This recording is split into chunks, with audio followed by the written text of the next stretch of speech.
नमस्ते दोस्तों, स्वागत करता हूँ आपका प्रोग्रामिंग इन पाइथन के chapter number 1 which is introduction to Python. यहाँ पे हम लोग चैप्टर नंबर 1 को लेसन नंबर 1 की तरह ट्रीट करेंगे। क्यों? क्योंकि जैसे यहाँ पे देखो लिखा हुआ है लेसन नंबर 1.1 जो कि एक सब टॉपिक है चैप्टर नंबर 1 का। इसी तरीके से चैप्टर नंबर 1 के अंदर 1.1 से लेके 1.6 तक के मतलब कि 6 सब टॉपिक्स हैं। तो यार प्रोग्रामिंग स्टार्ट करने से पहले हमें प्रोग्रामिंग करने के लिए एक स्पेसिफिक कंपाइलर की ज़रूरत होती है। आप लोग वीएस कोड का यहाँ पे इस्तेमाल कर सकते हैं, लेकिन मैं यहाँ पे गूगल कोलैब का इस्तेमाल कर रहा हूँ। आप लोग कोई और भी कर सकते हैं, लेकिन मैं इस जगह गूगल कोलैब का इस्तेमाल कर रहा हूँ क्योंकि गूगल कोलैब में चीज़ें एक स्ट्रक्चर्ड वे में मिल जाती है ना। जैसे यहाँ पे हमें पूरी एक बुकलेट मिल गई स्ट्रक्चर्ड वे में, कुछ इस तरीके से। और फ़ायदा ये भी है कि हमें यहाँ पे एक वर्चुअल रैम और वर्चुअल डिस्क असाइन हो जाती है और ये हमारे गूगल अकाउंट से ही चल जाती है डायरेक्टली। बाकी आप लोग भी इसे कर सकते हैं लॉगिन किस तरीके से, जैसे कि ये लिंक है, इसी तरीके से आप लोग अपना मतलब इसी तरीके से ये लिंक मैं आपको डिस्क्रिप्शन में प्रोवाइड करा दूंगा। आप लोगों ने कुछ नहीं, उस लिंक को कॉपी करना है, अपने ब्राउज़र में आके पेस्ट कर देना है। कुछ इस तरीके से लोडिंग स्क्रीन आएगी। उसके बाद आप लोगों ने थोड़ा वेट करना है, यहाँ पे जाके साइन इन कर लेना है। उसके बाद यहाँ जैसे ये कॉपी टू ड्राइव लिखा है ना, वो आपके ड्राइव में कॉपी हो जाएगा जाके, या फिर अगर यहाँ से ना हो तो आप लोग इस फाइल को दबा के यहाँ से इधर save a copy in drive कर दो। फिर और कुछ नहीं यार, यहाँ पे ना जैसे इधर लिखा हुआ है programming in Python chapter number 1, यहाँ लिखा आ जाएगा copy programming in Python chapter number 1। उस चीज़ से ये फ़ायदा होगा, आप कल को इस नोटबुक में, इस चीज़ को नोटबुक कहते हैं, आप इस नोटबुक में कोई भी चेंजेस करोगे तो वो आपके खुद के चेंजेस होंगे, है ना। और वो कहीं उधर उधर जाएंगे भी नहीं, मतलब आपकी ड्राइव में ही सेव रहेंगे एक तरीके से। बाकी बिना समय को गवाए आओ स्टार्ट करते हैं प्रोग्रामिंग। तो प्रोग्रामिंग करने के से पहले तो अभी प्रोग्रामिंग करने कैसे है, कुछ नहीं, इधर की तरफ जाइए, ये कोड का सिलेक्ट करिए और यहाँ लिखना शुरू कर दीजिए। तो यार प्रोग्रामिंग स्टार्ट करने से पहले एक चीज़ होती है जिसे हम बोलते हैं सिंटेक्स। सिंटेक्स क्या होता है? जैसे मान लो हम लोगों ने इंग्लिश भाषा पढ़ी है, इसमें हम लोग लिख सकते हैं जैसे कि यू आर स्लीपिंग, मतलब तुम सो रहे हो। यहीं पे अगर मैं आर की जगह इज लगा दूं, यू इज स्लीपिंग, थोड़ा अजीब सा नहीं लग रहा सुनने में ही? हाँ, क्योंकि ये इंग्लिश के हिसाब से गलत है। क्यों? क्योंकि इंग्लिश को लिखने का एक अपना एक तरीका होता है ना, एक अपने नॉर्म्स होते हैं। उसी हिसाब से प्रोग्रामिंग को लिखने का भी एक अपना एक तरीका होता है जिसे हम लोग सिंटेक्स बोलते हैं। अलग अलग प्रोग्रामिंग का अपना अलग अलग सिंटेक्स है। उसी तरीके से पाइथन का अपना एक अलग सिंटेक्स है। आपको पाइथन को मास्टर करने के लिए उसके सिंटेक्स को भी मास्टर करना पड़ेगा। तो आओ अपना पहला प्रोग्राम लिखते हैं which is print hello world. किस तरीके से? प्रिंट ब्रैकेट कोट्स, इन चीज़ों को कोट्स कहते हैं। ये होते हैं सिंगल कोट्स और ये हो जाते हैं डबल कोट्स। आप लोग कोई सा भी इस्तेमाल कर सकते हैं लिखने के लिए, तो मैंने सिंगल कोट इस्तेमाल करे। फिर मैंने लिख दिया हेलो वर्ल्ड, कुछ इस तरीके से, और यहाँ से मैंने दबाया रन, इस चीज़ से रन हो जाता है और इसने प्रिंट कर दिया हेलो वर्ल्ड। अच्छा, इस चीज़ को आप लोग समझने की कोशिश कीजिए, इस चीज़ का मतलब क्या है। प्रिंट कीजिए, क्या प्रिंट कीजिए? इसके अंदर जो लिखा हुआ है, इन इन दो कोड्स के अंदर, इस वाले और इस वाले कोड के अंदर जो लिखा हुआ है, इस चीज़ को प्रिंट कर दीजिए। जहाँ पे मैं हेलो वर्ल्ड की जगह कुछ भी लिख सकता हूँ और ये कुछ भी प्रिंट कर देगा। कुछ भी मतलब किसी का नेम भी, जैसे कि राहुल, तो ये राहुल भी प्रिंट कर देगा इस तरीके से। इस चीज़ को थोड़ा सा अपर लेवल पे लेके चलते हैं। देखो यार, मैं आपको दो चीज़ समझाना चाहूँगा। एक तो है कांस्टेंट और दूसरी है वेरिएबल। आओ समझने की कोशिश करते हैं। मान लो एक लगभग लगभग खाली सड़क है और मैं अपनी स्कूटी चला रहा हूँ 20 की स्पीड पे। अब मैंने सोचा मैं अपनी स्कूटी की स्पीड को 20 पर ही स्थिर रखूंगा, ना तो मैं उसे 25 करूंगा और ना ही मैं उसे 15 करूंगा, और सिर्फ चलाता रहूंगा 20 पर ही। तो यहाँ मेरी स्कूटी की स्पीड का स्थिर रहना को ही चीज़ों को कांस्टेंट कहना कहते हैं। आगे बोल सकते हैं यहाँ मेरी स्पीड कांस्टेंट है। और वेरिएबल क्या हो जाएगा? वेरिएबल ये हो जाएगा, मान लो मैंने अपनी स्कूटी की स्पीड 50 से भगा रहा हूँ। मैंने अपनी स्कूटी की स्पीड 50 कर रखी है और आगे की तरफ मुझे एक ब्रेकर दिखा। मैंने अपनी स्कूटी की स्पीड 50 से 20 कर ली। ब्रेकर मैंने जैसे ही क्रॉस किया, उसके बाद मैंने अगेन अपनी स्कूटी की स्पीड 45 कर ली, जो कि 45 कर ली। मतलब पहले मेरी स्कूटी की स्पीड 50 थी, फिर 20 हुई और फिर 45 हो गई। यहाँ पे स्कूटी की जो स्पीड है वह बदल रही है और इसी बदलने को वेरिएबल कहा जाता है। मतलब कांस्टेंट तो वो हो गया जो चीज़ बदल नहीं रही है, और वेरिएबल वो हो जाएगा जो चीज़ बदल रही है। बस इतना ही। उसी चीज़ का यहाँ पे इस्तेमाल है। मतलब वेरिएबल्स आपको समझ में आ गया होगा। ये लिटरल्स क्या लिखा है? लिटरल्स मतलब कांस्टेंट और कुछ नहीं। कांस्टेंट मतलब समझे नहीं, समझाते हैं। जैसे मान लो मेरे पास है नंबर 4, तो नंबर 4 आपके लिए भी नंबर 4 है, मेरे लिए भी नंबर 4 है, और किसी तीसरे बंदे के लिए भी नंबर 4 है। या फिर मेरे पास है 1.2, तो 1.2 जो नंबर है वो मेरे लिए भी 1.2 है, आपके लिए 1.2 और किसी तीसरे के लिए भी। तो यहाँ पे देखिए, जो ये 10 लिखा हुआ है, इस चीज को जो ये लेफ्ट साइड पे जो लिखे हुए हैं, इनको लिटरल्स या कांस्टेंट कहा गया है, क्योंकि इनकी वैल्यूज चेंज नहीं होंगी। ये 10 10 ही रहेगा। और ये जो हेलो लिखा हुआ है, इसकी स्पेलिंग HELLO ही रहेगी, आपके लिए भी, मेरे लिए भी, तीसरे के लिए भी। और यहीं पर अगर ये 3.14 लिखा है, इसकी वैल्यू ये भी 3.14 ही रहेगा। वेरिएबल का क्या मतलब है समझाने की कोशिश करता हूँ आपको, रुको। जैसे मान लो मैंने कहा कि यार एक्स है जो कि अपने अंदर 10 स्टोर करके बैठा हुआ है, ठीक है। फिर मैंने कह दिया प्रिंट एक्स, जैसे भी हमने करके यहाँ पे ये कुछ भी वगैरह प्रिंट कराया था ना, इस तरीके से हम लोग यहाँ पे ऐसे इन चीज़ों को भी प्रिंट करा सकते हैं। इसे हम लोग वेरिएबल कहते हैं। समझो कैसे? यहाँ पे ये 10 प्रिंट कर देगा, जो कि इसकी एक्स की इस समय वैल्यू है, ठीक है। अब मैंने क्या किया, मैंने कहा यार x इज इक्वल्स टू 4। अब ये 4 प्रिंट करना चाहिए, क्यों? x पहले 10 था, फिर 4 हो गया, ठीक है।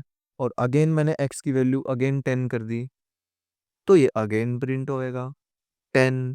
मतलब मैं x की वैल्यू बार बार बदल सकता हूँ। और अभी मैंने यही चीज़ पढ़ी कि यार जो चीज़ बदल रही है वही वेरिएबल है कि नहीं? आई होप आप लोग समझ पाए होंगे इस चीज़ को। तो ठीक है, एक और चीज़, पाइथन में हम लोग ना इमोजीज भी प्रिंट करा सकते हैं। कैसे? यहाँ देखो। जैसे ये चीज़ तो हम लोगों ने अभी पढ़ी कि यार इन कोड्स के अंदर हम लोग कुछ भी लिख देंगे तो कुछ भी प्रिंट हो जाएगा, है ना। तो ये वाले इमोजीज तो ऐसे प्रिंट हो जाएंगे। बाकी दूसरे दूसरे देखो, ऊपर वाला तो समझ में आ गया कि भाई कुछ भी लिखोगे कुछ भी प्रिंट हो जाएगा। इन नीचे वालों का क्या मतलब? नीचे वालों का मतलब ये है कि यार इन चीज़ों का ना एक अलग से एक कोड होता है। आप जैसे ही ये स्पेसिफिक कोड डालोगे तो ये स्पेसिफिक इमोजी प्रिंट हो जाएगा इसी तरीके से। यहाँ पे आप लोग इस 0 की जगह है ना, यहाँ पे अगर मैं 9 डाल दूँ तो एक अलग इमोजी प्रिंट हो जाएगा, जो कि यहाँ हो गया है। ये देखो, बस इतना ही है, ऐसे कोई कुछ अलग चीज़ नहीं है। हम लोग अब आते हैं थोड़ी अच्छी चीज़ पे, जो कि है बेसिक डेटा टाइप्स। तो यार बेसिक डेटा टाइप शुरू करने से पहले मैं आपको दो चीज़ें समझाना चाहूँगा, which is discrete and continuous. तो ये नीचे की तरफ देखो, ये लकीर खींच के मैंने एक नंबर लाइन बनाई हुई है। आई होप आप लोगों को पता होगा कि नंबर लाइन क्या होता है।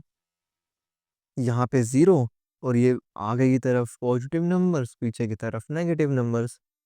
तो ये डिस्क्रीट क्या होता है? देखो, अगर मैं एग्जैक्ट जीरो की बात करूं या फिर, या रुको इधर देखो, अगर मैं एग्जैक्ट जीरो की बात करूं या फिर मैं एग्जैक्ट वन की बात करूं या फिर मैं एग्जैक्ट -1 की बात करूं, तो वो चीज डिस्क्रीट में गिनी जाएगी। एग्जैक्ट मतलब कि एग्जैक्ट जीरो, 0.0001 की बात मैं नहीं कर रहा हूँ। तो जो एग्जैक्ट नंबर्स है ना, वो ही डिस्क्रीट में गिने जाएंगे। और बाकी बचे हुए जो पॉइंट वाले नंबर्स हैं, जो कि है 1.0001, वो कंटिन्यूस में, 2.99999999 कंटिन्यूस में, जो एग्जैक्ट 3 है वो डिस्क्रीट में गिना जाएगा। आई होप आप लोग समझ गए होंगे। तो यार, डिस्क्रीट में कौन सा डेटा टाइप आता है? डिस्क्रीट में आता है इंटीजर, ठीक है। और कंटिन्यूस में आ जाएगा फ्लोट। फ्लोट आप लोग समझ होंगे फिर फ्लोट का मतलब क्या है। फ्लोट मतलब वो नंबर्स जो कि एक तरीके से पॉइंट में आ रहे हैं, जैसे कि 1.09, तो ये जो नंबर है ये फ्लोट में गिना जाएगा। यही अगर मैं एग्जैक्ट वन की बात करूं तो वो इंटीजर है। अच्छा, एक और चीज, एग्जैक्ट में भी ना फ्लोट में आ सकते हैं। जैसे मैंने कहा 1.0, तो ये भी अगेन पॉइंट के साथ आ रहा है, तो ये चीज भी फ्लोट में गिनी जाएगी। हाँ मालूम है एग्जैक्ट नंबर है, लेकिन फ्लोट में गिना जाएगा। इस चीज का भी आप लोगों ने ध्यान रखना है। एक और चीज रह गई है जो कि है, हम्म कहाँ गया कहाँ गया कहाँ गया, ये रहा, ये रहा। तो यार, दो चीजें रह गई हैं, एक तो है स्ट्रिंग और एक बुलन, मतलब दो डेटा टाइप रह गए हैं। अभी आप लोग सिर्फ इतना बेसिक सा समझ लो। अभी आप लोग इतना बेसिक सा समझ लो कि यार, स्ट्रिंग मतलब कि ये इन डबल कोट्स के अंदर मैंने जो कुछ भी लिख दिया वो, अभी के लिए इतना आप लोग स्ट्रिंग मान लो, है ना। और बूलन क्या होता है? बूलन ये होता है कि जैसे मान लो मैं कुछ टाइप का कंपैरिजन करा रहा हूँ। जैसे जैसे मैंने कहा कि क्या 5 2 से बड़ा है? यार बड़ा है, हमें भी पता है। तो इस तरीके की चीज़ों को चेक करने के लिए हम लोग बूलन डेटा टाइप का इस्तेमाल करते हैं। और स्ट्रिंग, स्ट्रिंग आप लोग इतना मान लो कि इस तरीके से, ऐसे इन कोट्स में जो लिखा जाता है वो स्ट्रिंग है अभी के लिए। बाकी हम लोग बाद में इस चीज़ को थोड़ा और डिटेल में पढ़ेंगे। यहाँ देखो क्या लिखा हुआ है। यहाँ ये लिखा हुआ है कि यार देखो, x जो है एक वेरिएबल है जो कि 5 स्टोर करके बैठा है, एग्जैक्ट 5, इसलिए ये इंटीजर है। y जो एक वेरिएबल है जो कि अपने अंदर 3.14 एक कंटिन्यूस स्टोर करके बैठा हुआ है, जो कि एक फ्लोट है। यहाँ क्या लिखा हुआ है? प्रिंट, ठीक है, x, प्रिंट कर दे x, ठीक है। इस टाइप का मतलब क्या है? टाइप यार एक फंक्शन है जो कि अपने अंदर कुछ ना कुछ इनपुट लेगा, जैसे कि यहाँ पे x है, और फिर उसका डेटा टाइप बताएगा। मतलब जैसे हमें पता है ना कि x का डेटा टाइप यहाँ पे क्या है, इंटीजर है। तो ये उसी तरीके से डेटा टाइप बताने में हमारा काम कर रहा है ये फंक्शन। बस इतना ही मतलब है इसका। मतलब जैसे कि मैंने इस चीज़ को यहाँ से कॉपी किया और कोड डाल के पेस्ट, रन कराया, और कुछ कुछ इस तरीके से आ गया। ये देखो, बता रहा है कि भाई फर्स्ट वाली जो लाइन है वो इंटीजर बता रही है, और सेकंड वाली लाइन जो कि y के लिए वो एक फ्लोटर है। स्ट्रिंग के लिए करके देख लो यार। जैसे मैंने कहा राहुल, तो अब ऊपर वाला स्ट्रिंग हो जाएगा, नीचे वाला फ्लोट, है कि नहीं? बस ऐसा सही है यार। तो एक चीज आती है पाइथन में जिसे हम लोग कमेंट्स बोलते हैं। कमेंट्स, कमेंट्स मतलब जैसे कि देखो, जैसे मान लो मैं कोई किताब पढ़ रहा हूँ, जैसे मैं साइंस की किताब पढ़ रहा हूँ क्लास 10th की, और मैं उसमें चैप्टर पढ़ रहा हूँ कार्बन एंड इट्स कंपाउंड्स, ठीक है। उसमें मैं कोई टॉपिक पढ़ रहा हूँ नोमेनक्लेचर, मतलब जैसे कार्बन के कंपाउंड्स आता है, मैं उसका नामकरण करने के लिए जो टॉपिक आता है मैं वो पढ़ रहा हूँ, ठीक है। तो मैंने क्या किया यार, मैंने उसका पूरा पूरा पैरा पढ़ा, पहला पैराग्राफ पढ़ा, है ना, पूरा पढ़ा, और मैंने एक छोटी सी चिट निकाल ली और उस पे उसको समराइज करके लिख दिया, मतलब एक निचोड़ टाइप का मैंने उस जगह पे लिख दिया और उसे वहां पे पेस्ट कर दिया। इस चीज का फायदा क्या है? इस चीज का फायदा यह है कि कल को या फिर 1-2 हफ्ते बाद अगर मैं उसी चैप्टर के उसी पेज को खोलूं तो मुझे एकदम से याद आ जाएगा कि मैं इस समय ये पढ़ रहा था उस चीट को देख के, है ना। मतलब मुझे वो चीट जो है रिकॉल करा देगी कि इस चीज का मतलब क्या था, ये जो नीचे की तरफ लिखा हुआ है, इस चीज का एसेंस क्या है ना। तो इसी तरीके से हम लोग पाइथन में भी चिट्स का इस्तेमाल कर सकते हैं, जिसे हम लोग कमेंट्स बोलते हैं। इस्तेमाल कैसे करते हैं? जैसे हमने यहाँ पे करा हुआ है, ये देखो।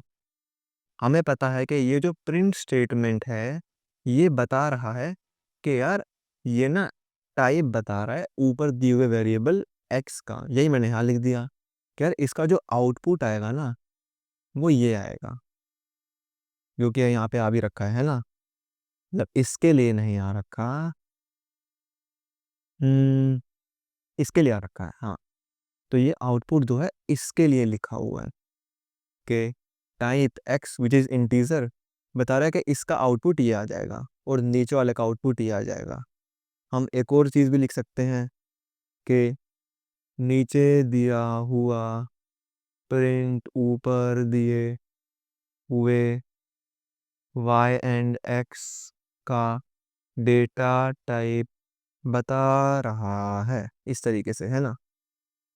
तो ये भी एक तरीके से का काम कर जाता है। इसका लॉन्ग टर्म में इस्तेमाल क्या है? लॉन्ग टर्म में इस्तेमाल इसका ये है, मान लो मैंने थाउजेंड्स ऑफ लाइन कोड लिखा है, ठीक है, और उसमें कोई एक पर्टिकुलर जगह है, एक पर्टिकुलर क्या बोल सकते हैं, एक एक पर्टिकुलर कोड है छोटा सा, है ना। जैसे मान लो ये बहुत सारी लाइंस ऑफ कोड है ना, और मुझे जानना है कि यार मैंने इस जगह पे क्या लिखा है ना। तो मैं उसके ऊपर ना एक कमेंट लिख दूंगा बहुत बड़ा सा, जो बता देगा कि यार वो नीचे लिखा हुआ चीज क्या काम कर रही है। या फिर कुछ इस तरीके से मान लो, हम्म मैं कोई गेम बना रहा हूँ, ठीक है, मैंने गेम बनाई रॉक पेपर सीजर वाली, ठीक है, मैंने उस पूरी गेम को बनाया और लास्ट में वो जो है समराइज कर रहा है ड्रॉ वाली कंडीशंस को। ड्रॉ वाली कंडीशन मतलब दोनों का पेपर आ गया, दोनों का स्टोन आ गया, फिर दोनों की सीजर आ गई, इस तरीके से। तो उस चीज को मैं तो समझ गया, अगर कल को मेरा दोस्त खोलेगा उसे 1.5-2 महीने बाद तो वो कैसे समझेगा? उस चीज के लिए हम लोग इन्हीं इन्हीं ये हैशटैग वाली लाइंस को लिखते हैं, ताकि उससे भी समझ में आ जाए कि भाई नीचे लिखा हुआ क्या लिखा है। बाकी अगर नहीं भी समझ में आया, चीजें सर के ऊपर से गई हैं, तो कोई दिक्कत नहीं है यार, आगे जाके समझ में आ जाएगा। बहुत बेसिक सी चीज़ है यार ये। अच्छा, इसी कमेंट को हम लोग मल्टीपल लाइंस में भी लिख सकते हैं। कैसे? आओ समझाता हूँ। जैसे हमने यहाँ पे लिखा था कुछ इस तरीके से, है ना, कि नीचे दिया हुआ प्रिंट ऊपर दिए हुए एक्स एंड वाई का डेटा टाइप बता रहा है। अगर मैंने यहीं पे हुए में एक एंटर मार दिया, है ना, और ये एंड में एक एंटर मार दिया, है ना, इस बता रहे में एक एंटर मार दिया, तो ये क्या हो गया? ये यह हो गया कि भाई सिर्फ यही एक कमेंट है, ये चीज़ें कमेंट थोड़ी रहेंगी, ठीक है। तो क्या मैं हर एक चीज़ के लिए हैशटैग हैशटैग लगाता रहूं? नहीं, इसका भी एक जुगाड़ है पाइथन में। वो जुगाड़ ये है कि आपको सबसे पहले तो हैशटैग हटाना है, उसके बाद इस चीज़ को यहाँ से ऐसे कॉपी करके कोट्स लगा देने हैं बस। मतलब 3 कोट इस तरफ, है ना, और 3 कोट इस तरफ, बस इतना ही यार। आप लोग यहाँ सिंगल कोट्स भी लगा सकते हैं कुछ इस तरीके से, ऐसे ऐसे ऐसे करके ये कमेंट्स की तरह काम करेंगे, वही सेम इस तरीके से मल्टीपल लाइंस में। तो जैसा हमने अभी तक स्ट्रिंग पढ़ा, तो हम लोग उसे स्ट्रिंग की तरह भी इस्तेमाल कर सकते हैं। कैसे? जैसे मैंने कहा मेरा स्ट्रिंग इस तरीके से आ गया, ठीक है, और मैंने इसे यहाँ जाके प्रिंट करा दिया मेरा स्ट्रिंग, रन कर जाएगा। मतलब मेरे भाई ये चीज़ जो है मल्टीपल लाइन कमेंट्स के लिए भी इस्तेमाल हो सकती है। साथ ही साथ इसी चीज़ को मैं मल्टीपल लाइन स्ट्रिंग की तरह भी इस्तेमाल कर सकता हूँ, मतलब मल्टीपल लाइन कमेंट्स भी, मल्टीपल लाइन स्ट्रिंग्स भी। ठीक है, बस इतना सही है यार। ये वही चीज़ है थोड़ा सा। हाँ, ये वही लिखा है देखो, सिंगल लाइन कमेंट ये ग्रीन वाला, मल्टीपल लाइन कमेंट ये हम लोग कर चुके हैं। आप लोग एक तरफ एक बार रीड आउट कर लेना इस चीज़ को, और कुछ नहीं। एक और चीज़ रह गई है छोटी सी। क्या? जैसे मान लो यहाँ देखो, ये लिखा है प्रिंट। ये चीज़ तो समझ में आ गई, ये तो स्ट्रिंग है हमारा, है ना, हेलो वर्ड। ये क्या लिखा है?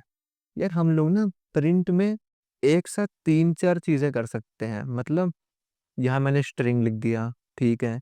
यहाँ मैंने 5 + 5 करा दिया, ठीक है। और यहाँ यहाँ मैंने लिख दिया 4 - 3। मतलब ऐसा कुछ भी ऑपरेशंस कराता जा रहा हूँ मैं। मतलब मेन मतलब चीज़ों का लिखने का ये है कि इस प्रिंट के अंदर मैं बहुत सारी चीज़ें करा सकता हूँ, बस इतना ही। क्यों? क्योंकि यार यहाँ पे ना क्वेश्चन में भी ये चीज़ करा रखी है, तो इस चीज़ को समझाना बनता है मेरा, ताकि आप लोग आगे जाके कंफ्यूज ना हो।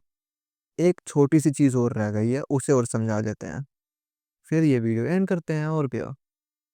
वह ये है कि हम लोग ना पाइथन में यूज़र इनपुट भी ले सकते हैं। मतलब जैसे कि इधर देखो, मैंने कहा नंबर, ठीक है, इनपुट, ठीक है, ओके। उसके बाद मैंने कहा प्रिंट नंबर, ठीक है। अब ये क्या करेगा? इसने यहाँ पे ब्लैंक दे दिया, रिक्त स्थान दे दिया। क्यों? इसने कहा भाई नंबर डालो, मैंने डाल दिया 50, ये प्रिंट कर देगा 50। दिखाता हूँ, ये देखो, मैंने यहाँ लिख दिया प्रिंट नंबर, इस तरीके से कुछ। अब देखो, अगेन 50, प्रिंट नंबर 50। है नहीं मस्त चीज? मतलब चीजों कितने तहजीब से लगाया हुआ है। अच्छा, यही चीज ना, यही चीज ये वाली, मैं उठा के ऐसे Ctrl+X से पूरा कट हो जाता है। मैं इसे उठा के इसके अंदर भी प्रिंट कर सकता हूँ। इसे कॉलम को हटा देना, मतलब कोमा को। अब क्या करेगा? इधर देखो, प्रिंट नंबर, यहाँ पे नंबर पूछेगा और नीचे प्रिंट कर देगा। मतलब ये जो स्ट्रिंग है मैं यहाँ पे भी इस्तेमाल कर सकता हूँ, जी हाँ।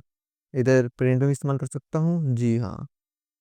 एक और चीज, यार ये जो इनपुट है ना, ये अलग अलग डेटा टाइप के लिए अलग अलग है। मतलब जैसे इंटीजर के लिए अ, ये अलग है। इधर देखो, 50, अगेन 50। यही अगर मैं ये चीज़ फ्लोट के लिए करूँ तो कुछ ऐसी हो जाएगी।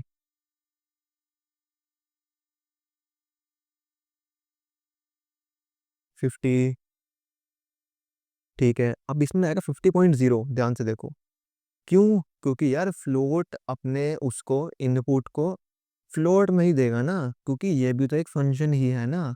ये अपने अंदर मतलब कुछ ना कुछ इनपुट ले रहा है, और उस इनपुट को कुछ ना कुछ आउटपुट में तब्दील कर रहा है, जो कि यहाँ पे फ्लोट है। अच्छा, मेरा आपसे क्वेश्चन है। क्वेश्चन ये है कि अच्छा पहले इधर सुनो। जैसे ये चीज़ इंटीजर के लिए हो गई, ये चीज़ फ्लोट के लिए हो गई, तो स्ट्रिंग के लिए क्या होगा? स्ट्रिंग के लिए हम लोगों ने कुछ नहीं लगाना है, ये नहीं लगाना, कुछ नहीं लगाना। और इस चीज़ को हम लोग इंटीजर के लिए रहने देते हैं। अब देखो, ऊपर वाला ना ये चीज़ स्ट्रिंग के लिए आप लोग चाहें तो ऐसे भी लिख सकते हैं, str करके। ये सेम वर्क करेगा। इसे एक बार अब चलाओ। हाँ, तो ये मैंने यहाँ पे डाल दिया 50, 50 प्रिंट कर दिया। यहाँ भी डाल दे 50, 50। तो यार ऊपर वाला स्ट्रिंग है, नीचे वाला इंटीजर है, दोनों तो सेम प्रिंट कर रहे हैं, तो दोनों में फ़र्क क्या है? ये फ़र्क आप लोग मुझे बताइए। बाकी इसका सॉल्यूशन मैं आपको नेक्स्ट वीडियो में दूंगा, है कि नहीं? इस तरीके के ऊपर हम लोग एक कमेंट डाल देते हैं, अब आपको पता लगेगा एक्चुअल यूज़ क्या है कमेंट का। इस चीज़, या फिर बोल सकते हैं इस प्रॉब्लम का जवाब चाहिए। बस इतना ही आप लोगों को ये बताना है कि इस वाले 50 में और इस वाले 50 में फर्क क्या है। बाकी नीचे प्रैक्टिस क्वेश्चंस दिए हुए हैं ना बराबर, बहुत ही नॉर्मल क्वेश्चंस। क्या है ये देखो, एक सिंपल कैलकुलेटर बनाओ जो यूजर से दो नंबर्स इनपुट लेगा और उनका सम रिटर्न करेगा। हमने अभी किया ये। आप लोग यहाँ की तरफ ना माइनस, मल्टीप्लाई, डिवाइड वगैरह कुछ भी लगा सकते हैं मेरे हिसाब से, जो आपने ऑपरेशन करना चाहे। ये देखो, पाइथन में एक ऐसा प्रोग्राम लिखो जो यूजर से नाम इनपुट ले और उसका इमोजी के साथ प्रिंट करे। ठीक है, ये अगेन ये स्ट्रिंग है, ये स्ट्रिंग है ना, हमने बात करी थी इस बारे में। तो ये क्या कर रहा है, ये हमने ये भी पढ़ा था कि इसमें मल्टीपल चीज़ें हम लिख सकते हैं। तो यहाँ इन्होंने लिखा हुआ है हेलो, उसका नेम मतलब वेरिएबल जो भी नेम आएगा, और साथ में इमोजी। ये चीज़ रन कैसे कर रही है इधर देखो। तो मैंने कह दिया एंटर योर नेम, मैंने कहा राहुल। अच्छा, ये फिर राहुल हटाओ, मैंने कहा मनोज। अरे भाई साहब, हाँ मनोज। ये कहेगा हेलो मनोज और साथ में इमोजीज। तो बस इतना ही था यार, लेसन नंबर 1.1। बहुत बहुत शुक्रिया आपका, आप वीडियो के एंड तक बने रहे। बाकी तब तक के लिए इतना ही। बाय बाय, शुभ रात्रि।